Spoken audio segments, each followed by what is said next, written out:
अब प्रसंग चल रहा है कि भजन करो उस रबदा जो दाता है कुल सबका।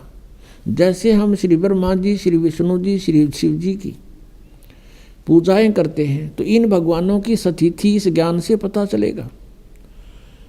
अब क्या होता है कि जब भगवान शिव ने देखा कि अस्थि पिंजर भी नहीं रहा तेरे पास, फिर उसका मोह भंग हो गया। मोह भंग हुआ तो उसने जो सोचा कि ये हालत मेरी किस कारण से हुई। उसने अपनी सूझबूझ से ये ढूंढा, इसका कारण खोजा कि भी मैंने विवाह करवाया और पत्नी पर विश्वास किया, मेरी पत्नी ने मेरे से विश्वासघात किया, मेरे से पीछे से जाकर के एक परपुरुष से इसने बात की और अन्य रूप धारण कर लिया। ये कुछ भी कर सकती थी, जिस कारण से वो अक्षुब्ध हो गया और उससे बात करनी बंद कर दी कि मैं तेरे ऊपर बहुत विश्वास करता था, तू भी विश्वासघातन निकली, तो मैं किस पे विश्वास करूं। इस निष्कर्ष से भगवान शिव ने सोचा कि मैंने विवाह करवाया तो पत्नी में मोह हुआ और पत्नी बेवफा निकली। अब ऐसा यत्न करूं कि मेरे अंदर ये काम वासना समाप्त हो जाए, जिस कारण से मुझे विवाह की आवश्यकता पड़ी। इसका मूल नाश करने के लिए वासना का भगवान शिव ने कहते हैं 88,000 वर्ष तक घोर तप किया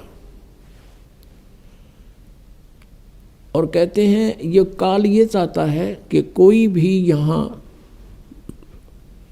प्राणी विवाह के बिना ना रहे, यानी वासनाओं को कोई कंट्रोल ना कर ले, कहीं यहाँ पर फिर रिवाज पड़ जावे और संतानों उत्पत्ति ना करें। संतानों उत्पत्ति नहीं करेंगे तो मैं खाऊंगा कैसे, हम तो उसके बकरे और बकरियां हैं काल के।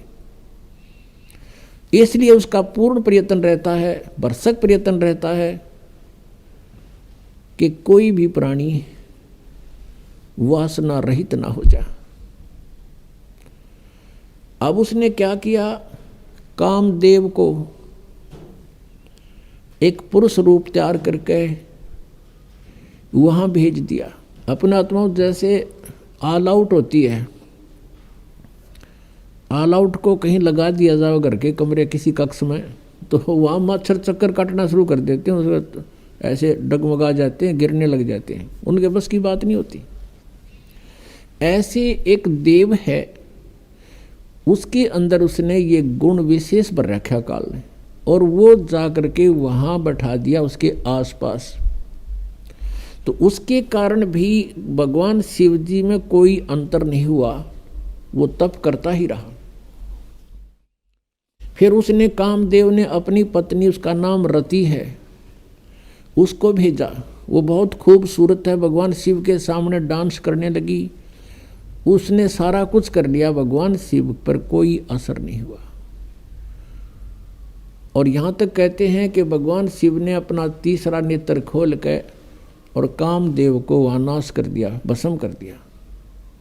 तो फिर ये सब काल के जाल हैं जो ब्रह्मा विष्णु महेश के भी समझ में नहीं आई थी ये बातें। भगवान शिव ने सोच लिया कि मैं अब वासना रहित हो गया, अब ना रहेगा बांस ना बजेगी बांसुरी, ऐसा काम कर दिया। वहाँ से चल पड़े, अपना आराम से विचरने लगे, घूमते रहते हैं, बैठते हैं, फ्री आराम से रहते हैं। अब काल ने सोचा भैया तो बात बिगड़ेगी, दूसरे और देखम देखा ये ऐसे ही फिर बैठ जाएंगे हठ योग करने के लिए, यह तो बात बनी नहीं। कहीं औरों की भी रुचि ना हो जाए, हम भी भगवान शिव जी की तरह से वासना रहित होएं। क्योंकि सभी ऋषि महर्षि जब साधना की तरफ चलते हैं, ये पांचों विकार इनकी गुद्दी में आ बैठते हैं, पहले से अधिक प्रभावित हो जाते हैं। तो सभी ने ये चेष्टाएं की थी कि किसी ना किसी तरह पहले इन्हीं राक्षसों को नाश करें और फिर भक्ति करें। ये भी काल का जाल था, बिना ज्ञान के डले नहीं डोए। तो अब भगवान शिव जी की कथा को पूरा करते हैं, फिर ऋषियों को लेंगे। अब क्या हुआ, अब काल ने ब्रह्म ने सोचा ये और व्यक्ति नो सोच बैठेंगे ऋषि महर्षि, भगवान शिव ने तो कर दिया काम, ये तो वासना रहित हो गया और हम पीछे रह गए, कहीं वो बीजा समाधि लावें, इस तो पहला कर दूं काम। कुछ दिन के बाद शिव जी के अंदर प्रेरणा भर दी काल ने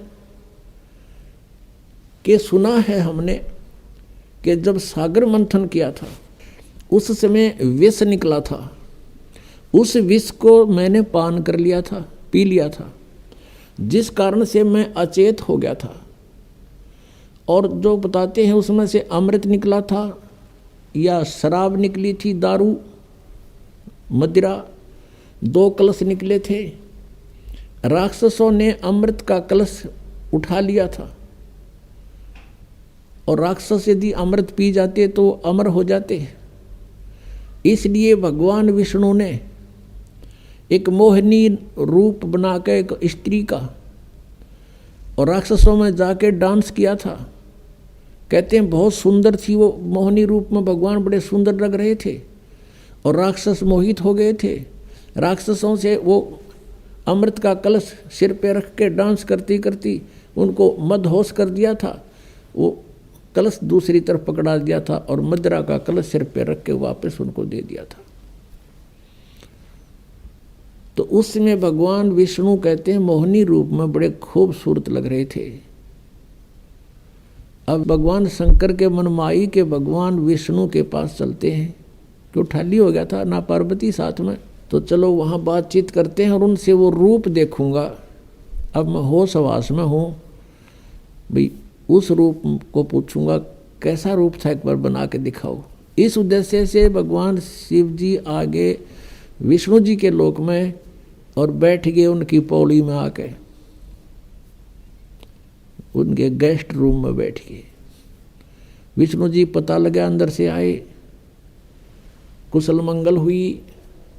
कुछ देर के बाद भगवान शिव ने अपना उद्देश्य जाहिर किया, प्रकट किया कि मैं इस उद्देश्य से आया हूँ। मैंने सुना है कि आपने सागर मंथन के समय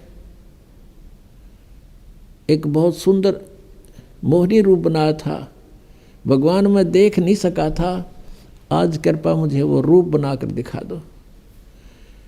भगवान विष्णु हंसने लगे कि हे भोलेनाथ, वो तो कोई सर्कमस्टांस थे और जब वो बनाना पड़ गया, ये बताओ नहीं रूप बनाऊँ, कोई बात हुई या मुझे शर्म लगेगी। अब भगवान शिव जी कहने लगे कि जब तक आप मुझे वो रूप बनाकर नहीं दिखाओगे तब तक मैं यहाँ से नहीं जाता। मैं तो ये बैठ गया और बैठ गया उनके द्वार का आगे पार्क में, बगीची में हठ योग करके।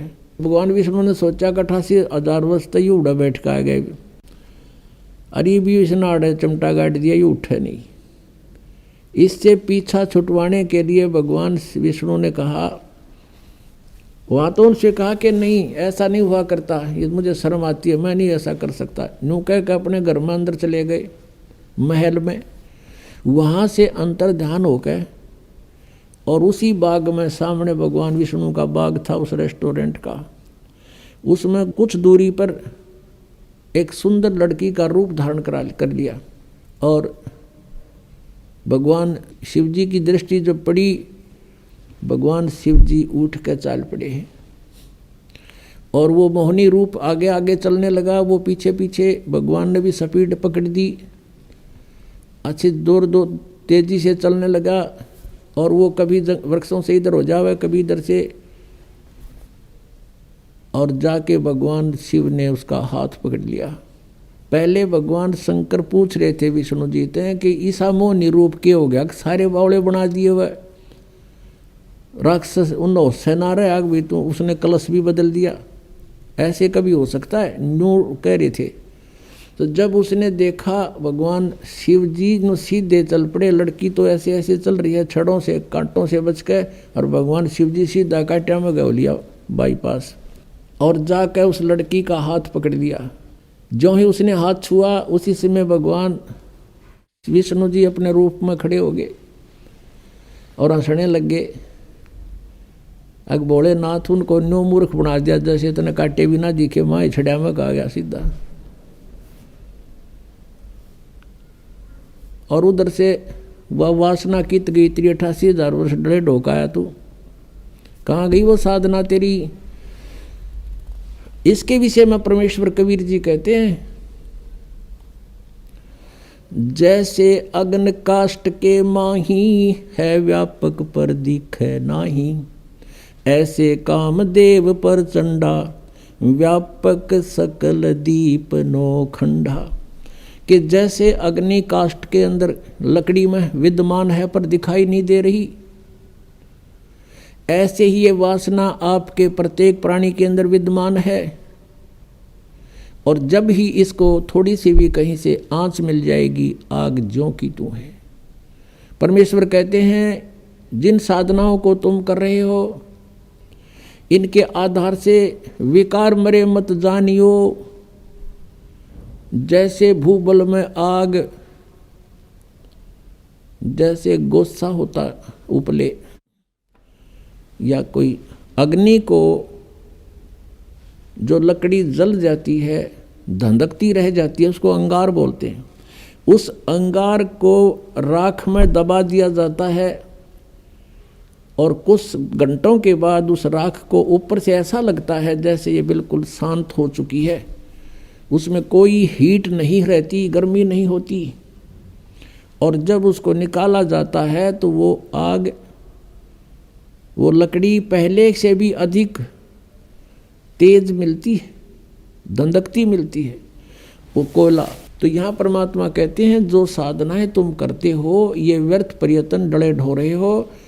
विकार मरे मत जानियो, जो भूबड़ में आग, ये थोड़े से दिन शांत हो जाते हैं और जब भी अवसर आता है ये नो के नो एज इट इज मिलते हैं। इनका तरीका बताया परमात्मा ने, जो हम साधना बताएं और ज्ञान आधार से ये आपके जो विकार हैं ये शांत हो जाएंगे और धीरे धीरे ये बिल्कुल नॉर्मलाइज हो जाएंगे। ख़त्म नहीं होते लेकिन नॉर्मलाइज हो जाएंगे और ज्ञान के रस्से से ये बांध दिए जाएंगे, फिर ये हिल नहीं सकते। अब कितना ही शरारती पशु है, उसने अच्छा करड़ा बांध दे मोटे रस्से थे, वो करें जाएगा फूं फूं, अपनी थोड़ी बहुत रेंज होती है उसकी, तो वो कहानी नहीं कर सकता। ऐसे ये परमात्मा के ज्ञान से और इस भक्ति की शक्ति से ये ऐसे कंडम हो जाएंगे। ये बकवास करेगा, मन की आदत है, क्योंकि किस ब्रह्मांड का स्वामी है, लेकिन इस ज्ञान रूपी रस्से से ये इतना तगड़ा बांध दिया जाता है, ये अपनी मर्यादा को लांघ नहीं सकेगा। अब प्रसंग चल रहा है कि हम जिन भगवानों की भक्ति करना चाहते थे और जिनको हम सुखी मानते थे, उनकी ये हालत है। और जिन मंदिरों में हम जाकर पूजा करते थे वो स्थान क्या था। अब तत्व ज्ञान की इस रोशनी से अब हमें ज्ञान हुआ। अब जैसे कोई भी साधक है, क्योंकि ये आत्मा जब से भगवान से बिछड़ी है, कुछ ही समय के बाद इसको उसकी आवश्यकता महसूस होगी थी और उसके बाद ये उसी दिन से प्रयत्नरत है, प्रयत्नशील है कि मुझे वो परमात्मा, वो सुख मिले जिसको मैं छोड़ के आई थी। तो यहाँ के इस झूठे सुख को इस काल ने आधार बता दिया। कबीर साहब कहते हैं झूठे सुख को सुख कहे, ये मान रहा मन मोदे, ये सकल तबीना काल का भाई, कुछ मुख में कुछ गोद। ये झूठे सुख को सुख कहे। झूठा सुख क्या है? पुत्र हो जा, पुत्री होगी, एक कार हो, एक कोठी हो जा, और फिर कोई पोस्ट मिले, या तो कोई अधिकारी ऊंचा बन जाऊं, या फिर कोई एमएलए, एमपी, मंत्री, मुख्यमंत्री, प्रधानमंत्री बनूं, ये आशा रहती है। अब परमात्मा कहते हैं यहाँ 21 ब्रह्मांड में जिस तरीके से तू सुख ढूंढ रहा है, इस सुख नहीं है। और सुख भी कैसे होगा? जिन वस्तुओं को तू संग्रह करके प्राप्त करने की इच्छा से और संग्रह करता है वो सुखदायी नहीं है। निर्धन सोचता है धनवान सुखी, धनवान को सोपन में भी सुख नहीं है। उसका बहुत बड़ा व्यवसाय होता है, पता नहीं कहाँ घाटा हो रहा है, कहीं लाभ हो रहा है, रात और दिन उसी चिंता में, टेंशन में वो सो जाता है, नींद भी नहीं आती है, फिर उठ जाता है। अब धनवान सोचता है ये राजा लोग सुखी होंगे, मंत्री, मुख्यमंत्री, प्रधानमंत्री, एमएलए, एमपी, इनको स्वप्न में भी सुख नहीं है, क्योंकि जो एमएलए या एमपी बनता है वो बहुत से व्यक्तियों का नुमाइंदा होता है, और कोई ना कोई उसकी बाँह पकड़ने रहे, चल मेरा काम कर।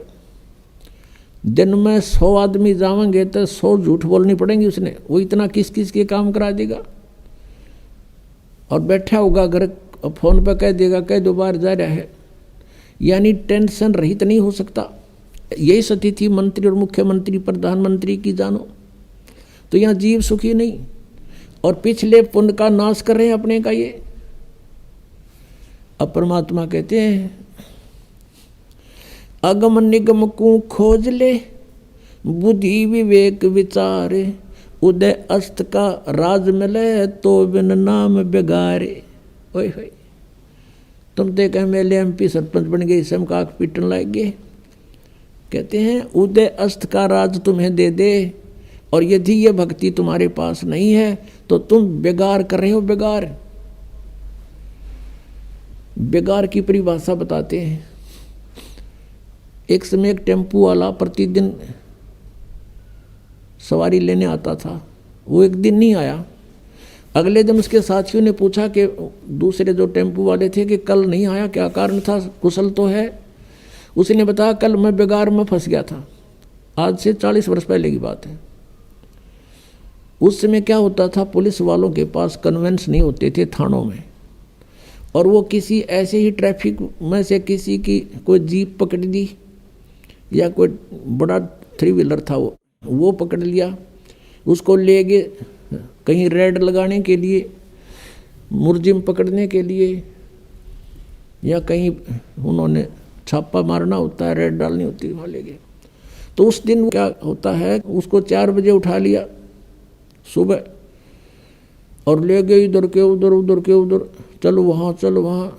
और वो तेल भी अपने पल्ले से डाल रहा है, खाना भी अपने पल्ले से खा रहा है, और 1 मिनट की फुर्सत नहीं, सारा दिन इधर चल उधर चल। रात के 12 बजे छोड़ा तो सुबह बता रहा था, कल मैं बेगार में फंस गया, 200 रुपये का नाश हो गया। उस समय 200 रुपये आज के 20,000 रुपये,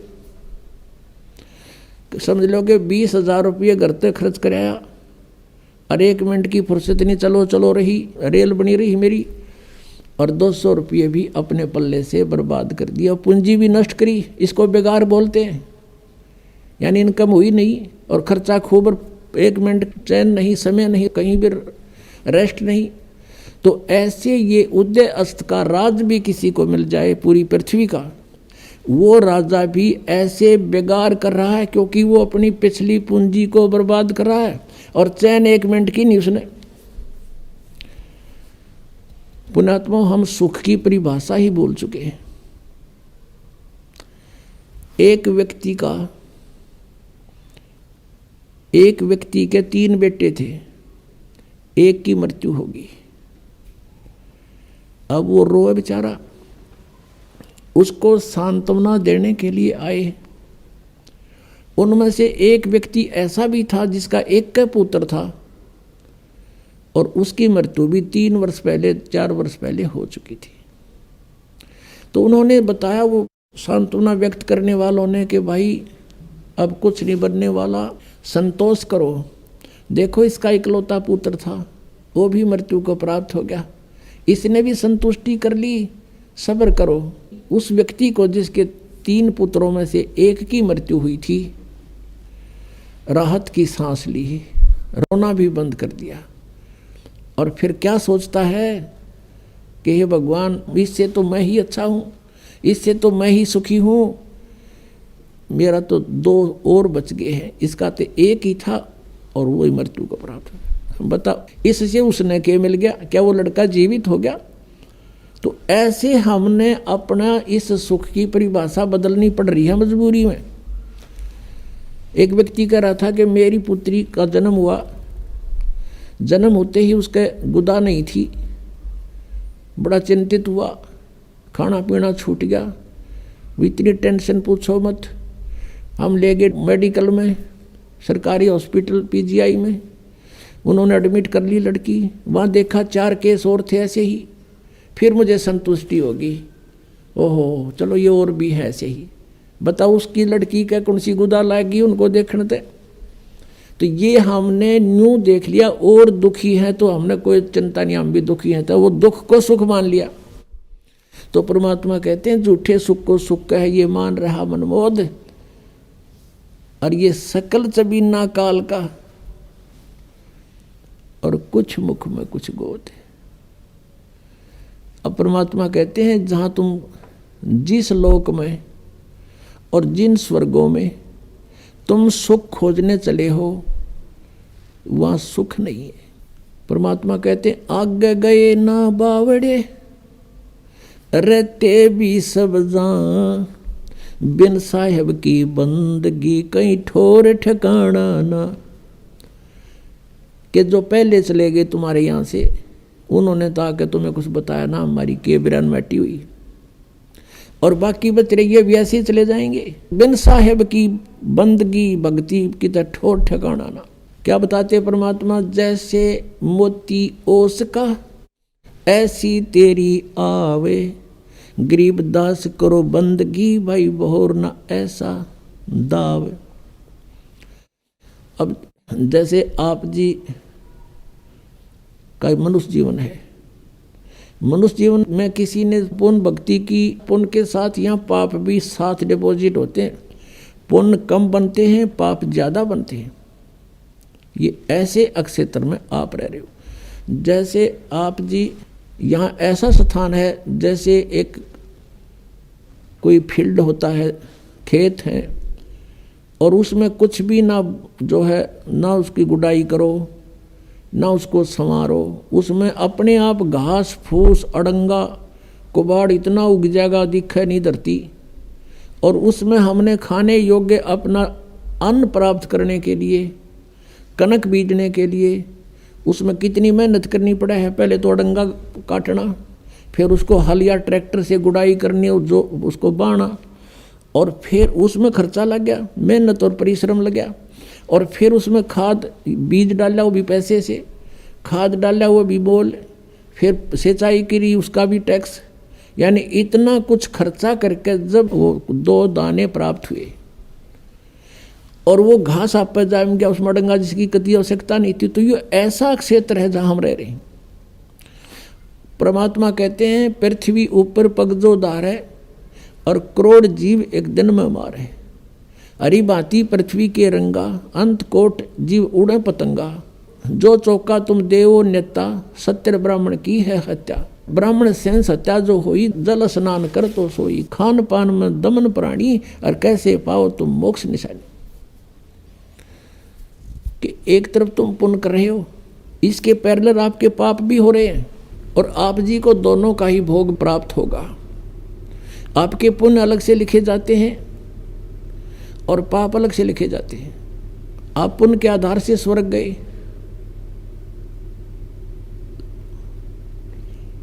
तो यहाँ थोड़ा कंसेप्ट क्लियर करना पड़ेगा कि जैसे आप जी एक पूर्ण परमात्मा परम अक्षर ब्रह्म को छोड़कर अन्य किसी को इष्ट बनाकर किसी भी प्रभु की, देव की पूजा करते हो, भगवान की, पुरुष की, जैसे सरपुरुष और अक्षर पुरुष।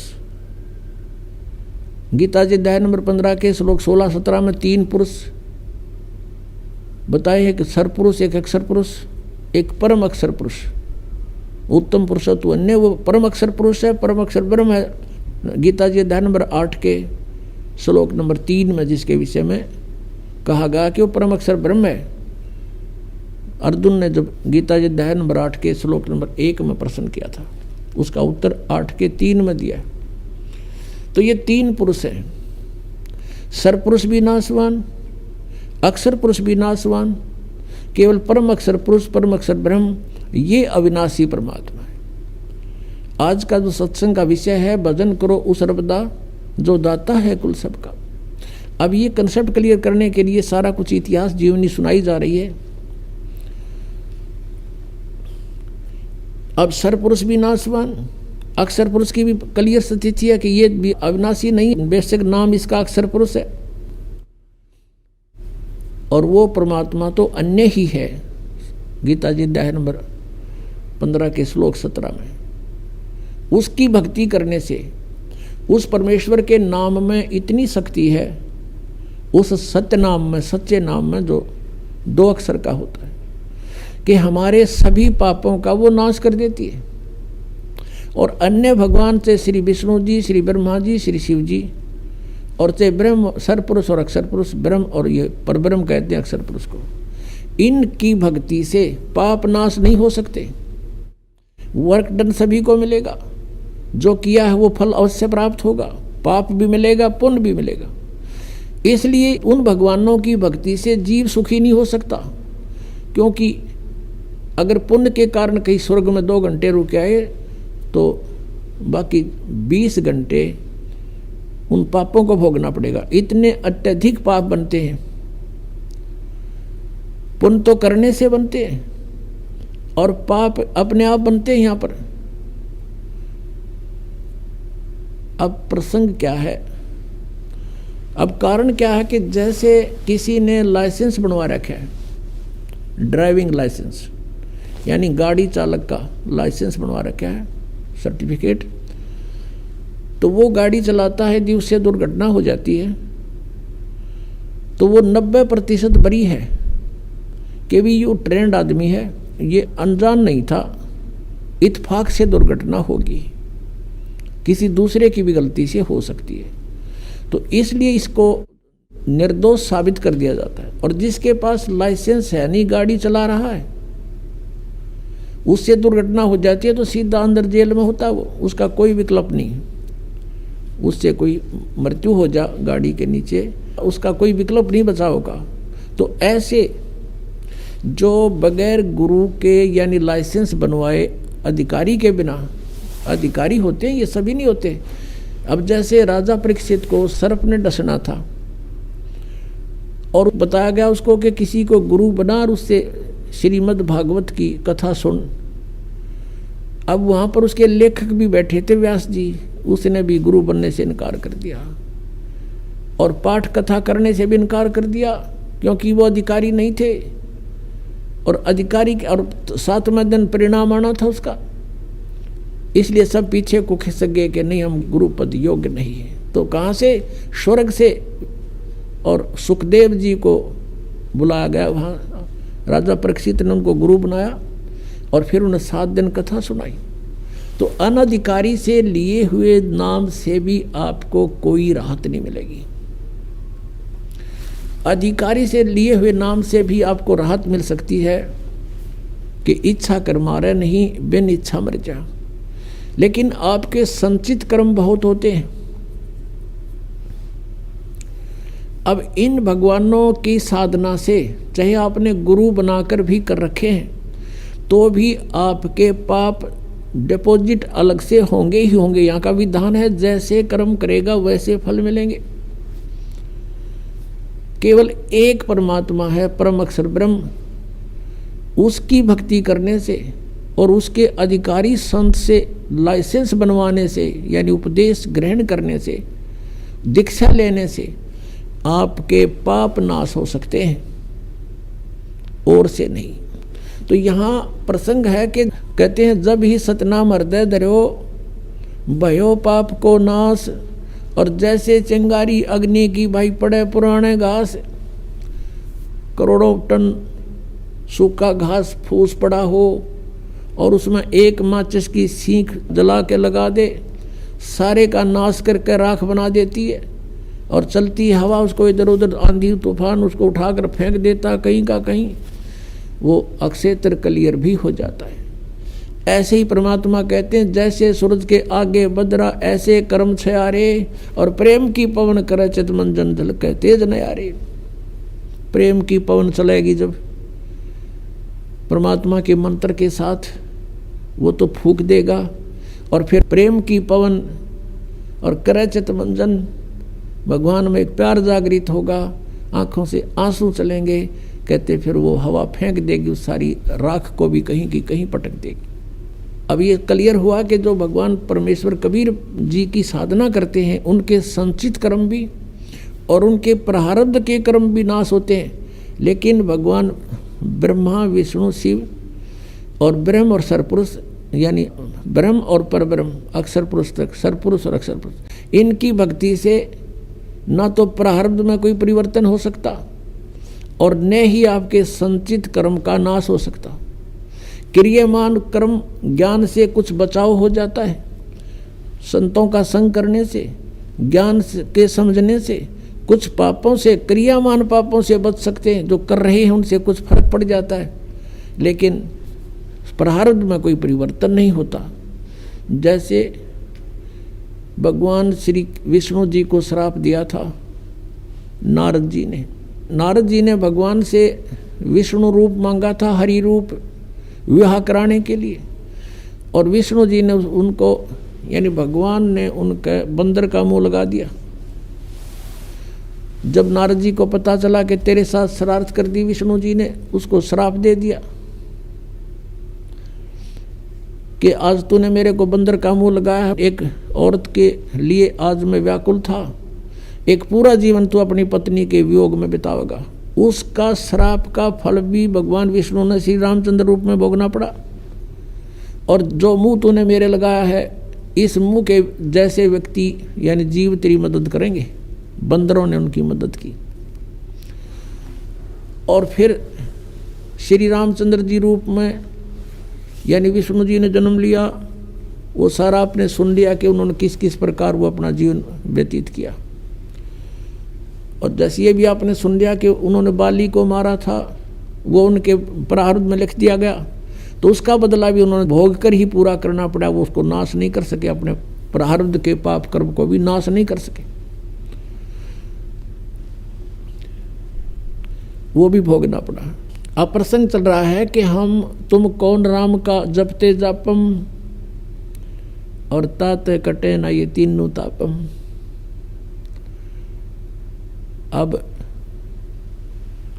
हमारे पापों का नाश, जैसे हम प्रतिदिन गीता जी अध्याय नंबर 18 के श्लोक 25 से लेकर और 31 तक ये वर्णन किया है कि अर्जुन, जैसे सभी कर्म भले ही उनमें पाप भी हो रहे हैं, वो त्यागे नहीं जा सकते।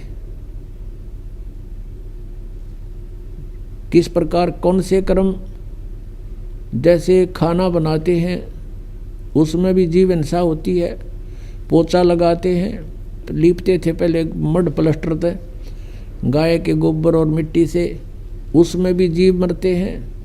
खेती करते हैं किसान, उसमें भी खेती में भी जीव मरते हैं। तो ये कर्म, जैसे व्यापारी व्यापार करता है उसमें भी जीव मरते हैं, कणक तोलते हैं और सौदा करने के लिए इधर उधर जाते हैं गाड़ियों में या वैसे पैदल। तो ये कर्म त्यागे नहीं जा सकते, ये कर्म होंगे ही होंगे। अब कहने का भाव है, अब ये कर्म तो त्यागे नहीं जाएंगे और ये होंगे ही होंगे और इनका भी पाप भी लगेगा। लेकिन जब हम पूर्ण परमात्मा से वो लाइसेंस बनवा लेंगे, यानी पूर्ण परमात्मा की शरण में, और उसके प्रतिनिधि से ड्राइविंग लाइसेंस अर्थात दीक्षा प्राप्त कर लेंगे, उसके बाद इन कर्मों का फल आपको भोगना नहीं पड़ेगा। उसमें परमात्मा ने बताया है कि इच्छा कर मारे नहीं और बिन इच्छा मर जा, कह कबीर तास का फिर पाप नहीं लगा। हम अपने उद्देश्य को लेकर के सफर कर रहे हैं। जैसे किसान खेत में जाता है, फिर हल जोतता है, यदि उसके पास ये नाम नहीं है, ये सच्चा नाम नहीं है, तो उसकी कहते हैं एक हलाई में, एक हलाई ज़्यादा से ज़्यादा 30 फुट चौड़ी और 200 फुट लंबी ला लो, 40 फुट चौड़ा और 200 फुट लंबा, ये एक क्षेत्र, इतने टुकड़े में एक हलाई में हाड़ी को, किसान को इतने पाप हो जाते हैं जैसे 1000 कसाईयों को लगते हैं। अब वो पाप उसके बैंक अकाउंट में लिखे गए, फिर उसको पुण्य भी मिलता है किसान को। जैसे खेती बनी, उसमें से कनक झड़के ज़मीन पर गिरी, उसको जीव जंतु कुछ पक्षी खा रहे हैं, कुछ कीड़े मकोड़े उठा ले गए, बिलों में ले गए ठा के, तो उससे उसका पुण्य भी बना। वो तो पुण्य और पाप दोनों भोगे ही समाप्त होंगे, और फिर परमात्मा के नाम से हमें वो जो पाप हाली को नहीं लगेंगे, क्योंकि उसकी इच्छा वहाँ जीव मारना नहीं है। परमात्मा ने विधान बताया है कि ये अन्न खाओ तुम और ऐसे खेती करो। परमेश्वर ने अपने विधान में कहा था, एक किसान था और बैलगाड़ियों से ट्रांसपोर्ट का काम करता था। वो बहुत बड़ा धर्मात्मा, अच्छी पुण्यात्मा था, और उसके घर पे एक साधु रहता था, भक्त साधु, लाल कपड़े यानी संत वेशभूषा में, और वो किसान उसकी बहुत मदद करता था, बहुत सेवा करता था। अपने घर पर रख लिया उसको। वो कहीं बाहर देखा तो उसको घर ले आए कि महाराज हमारा पुण्य हो जाएगा, आपकी भक्ति बन जाएगी, आपको तो 2 रोटी चाहिए, हमें सेवा संत की मिल जाएगी। साधु सेवक था वो किसान। उसने अपने घर पे एक चौबारा बना रखा था, उस पर छोड़ दिया उस महात्मा को संत जानकर। वो खावा अपना बढ़िया रोटी और दरवाज़ा बंद करके कुंडी ला के न्यू का मन बोलियो मत शाम तक, और खा के सो जा। अच्छा बढ़िया माल उस किसान का। और एक दिन उसकी मृत्यु होनी थी, वो तो 2, 4, 10 साल में उसकी मृत्यु होगी। वो उस किसान का ही बैल उत्पन्न हो गया, उस बैल बनकर किसान का वो जो खाया था वो तो देना ही था उसने। वो बैल बनकर वहीं आ गया, किसी के जन्म लिया, किसान के गाय के, और बैल के योग हो गया 4-5 साल में। वो किसान ने उसमें गाड़ी में जोत रखा, और वो जा रहा था। जैसे पुण्यात्मा परमेश्वर कबीर देव जी की महिमा चारों वेद बताते हैं। वो परमात्मा अपने सतलोक में रहता है, वहाँ से गति करके नीचे पृथ्वी पर आता है, अच्छी आत्माओं को मिलता है, उनको ज्ञान देता है। उस ज्ञान से परिचित वो पुण्यात्माएं फिर परमेश्वर की महिमा का गुणगान करते हैं। उनमें से एक आदरणीय गरीबदास साहिब जी गांव छुरानी, जिला झज्जर वाले थे।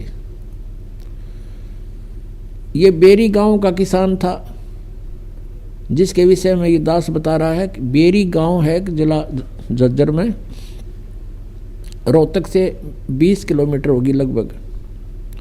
उस बेरी गांव का वो किसान था, और वो कहीं इधर नजफगढ़ की मंडी में, जो पहले पुराने समय की बात है 250 वर्ष पहले, कच्चे रास्ते होते थे, बैलगाड़ी से अपना ट्रांसपोर्ट का काम करता था।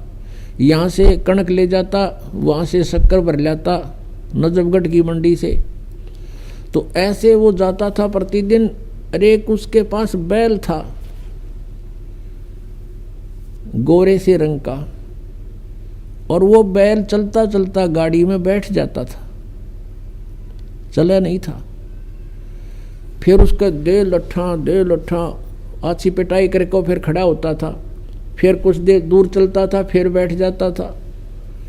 एक दिन ऐसे ही करते करता वो नजफगढ़ की मंडी से आ रहा था, और सुबह सुबह गरीबदास जी उसी रास्ते पर बनी हुई एक कुएं पर स्नान कर रहे थे। वो बैल आकर वहाँ बैठ गया, और लाल किसान ने ठा कर लट उसका मट्टा मट शुरू करे, अगी इसका यूँ तरीका उठन का। तब गरीबदास साहिब जी जो परमात्मा से परिचित थे, उसने कहा कि भाई किसान, और लाल मत मारा इसके।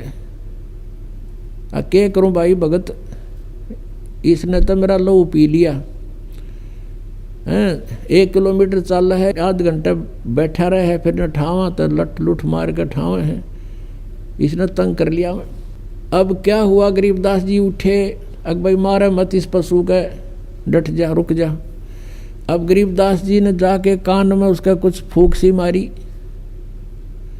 क्योंकि वो तो परमात्मा से परिचित हो चुके थे। गरीबदास जी कहते हैं परमात्मा से मिलकर, परमात्मा के टच होने से, परमात्मा के ज्ञान से परिचित होने से परमात्मा की कृपा से उनमें शक्ति आ जाती है। और दिव्य दृष्टि गरीबदास जी की परमात्मा ने खोल रखी थी। अब उसके कान में गरीबदास जी ने कुछ बोला, बैल एकदम खड़ा हो गया और कह दिया, भाई अकी मारिए मत इसके, ये रुकेगा नहीं। अब वो ले गया जोत के गाड़ी, उसका नाम पूछ लिया। गांव में जब छोटा सा गांव था, छोटानी 40-50 घर होंगे मुश्किल से। क्या नाम है आपका? कि गरीबदास नाम है मेरा भाई, और बलराम मेरे बाप का नाम है। अब वो बैल डटा नहीं डटा, वो तो जाकर पहुंच गया वहाँ पर। अगले दिन फिर 2-4 दिन के बाद फिर वापस चला, वो उसी तरह चला। अब सरलाल ने सोचा, भाई यू आदमी कौन था, इसने के मंत्र मार दिया इस बैल के, यू तो सिद्ध पुरुष दिखा, कोई साधुओं की भूख उसने थी। ये उसने गांव में आकर पूछा, उसी रास्ते में पड़े था कि भाई गरीबदास नाम का है बलराम का एक गरीबदास है, उसका घर किस है। तो वो गरीबदास जी का कोई शिष्य मिल गया उसने। तो वो बोला, भाई वो आम आदमी को नहीं, वो तो परमात्मा समझ लो उन्नत है, भगवान मिले थे और संत है, वो आम आदमी नहीं है। ने बोला, भाई जब बात या बात बनी। कहने लगा, मैंने उसे दर्शन तक कराओ, कहाँ है उसका घर बता दिया कि वो सामने में ले चलता हूँ। वो शिष्य लेकर गया, शिष्य ने प्रणाम किया और लाल ने प्रणाम किया। उसने देखा ऐसा बुढ़ा ठोठ, यो बोलो तो मठ, यो आज खखा ठहरा, मेरी तो जीवन बदल दिया। ना तो रोज बिरान माटी हो रही थी, 3 दिन का काम 1 हफ्ते में करे था यो। अब दूसरे बैल तभी आगे चले है। तब उसने पूछा कि हे महाराज जी, आपने इस बैल के जादू कर दिया। तब गरीबदास जी ने पूछा कि भाई एक बात बता, तेरे घर पे कोई बाबा जी रहा करता? अखां जी रहा करता, और आपने खूब गे चलवे खुआए चुरमे कर कर उसताई। अखां जी खूब सेवा करी महात्मा की। उसने कहा, मैंने भाई भक्ति ना करी, तेरा खा गया सो गया। अब यू बैल वो बाबा जी है, अब ये तेरे लठ खा पूरे करे। आदत इसकी विवाह बिगड़ रही है, खाऊर सो जाऊं, पर हिब के सोने दे है। तो इसने ये भी इसका लठ मारा है, हर तेरे पूरे कर रहा है। भाई मैंने इसको यही कहा, भाई लठ खा के कर ले, अर्चे राजी खुशी कर ले बेटा, ये तो तने पूरे करने पड़ेंगे। खाओ था चूरमेर सो जा था। तब इसका यह बात समझ में आ गई, भाई मेरी आज्ञा का पालन कर दिया, तेरे पूरे करेगा भी वो।